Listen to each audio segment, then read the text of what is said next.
This is GPS. GPS rero irafunze. Mbere yuko uyikoresha urabanza ukayifungura. Reka tuyifungure.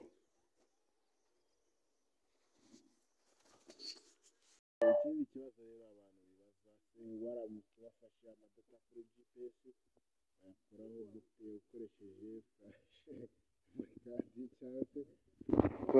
Reka turebe rero hano ukuntu ushobora gukura amadata yawe kuri GPS ukoresheje umugozi wabigenewe ucomeka kuri GPS ugacomeka no ku mashini. GPS murayibona neza. Uradufashe telefone kugira tubereke neza.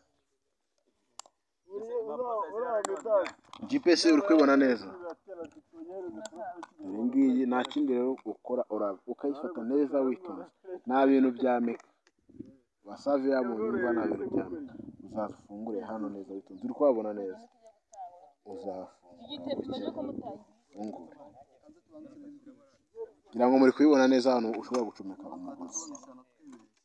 Ariho ugaragara. Yego. Hariya. Aha niho ucomeka umugozi wabugenewe uzana GPS then ukawukonekita n'imashini ukagenda ugakuraho amadata yawe uba wafashe kuri GPS yiberemo hano. Urangije rero nta kindi kintu aha hantu ndakuhageramo imyanda urafunga neza witonze. Ngira ngo murabona ko nta bintu bya meka birimo. Urafunga neza witonze. Urafunga neza witonze. Nabimenya ariko nkanjye byamfasha nawe wapfa. Ngira ngo muri kubibona tubonye neza ukuntu ushobora gukuramo data wazifashe. N'ubisanzwe ahaho agapfundikiye gatera amatsiko. Reka turebe n'iki kiba kirimo imbere. Ugira gutya ni amabuye nta kintu. Ni amabuye. Uzongera uyifunge neza GPS yawe.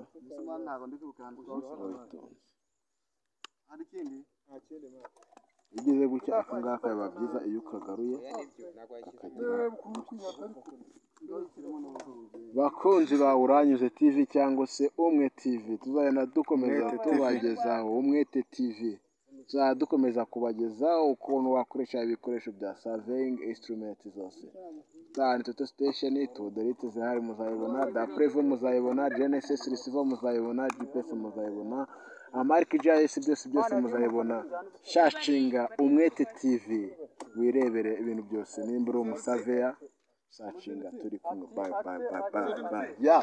Position format ujye kuri user grid. Ibyo ni ibikiri gufata. Position format ujye kuri user grid. Ibyo ni ibikiri gufata.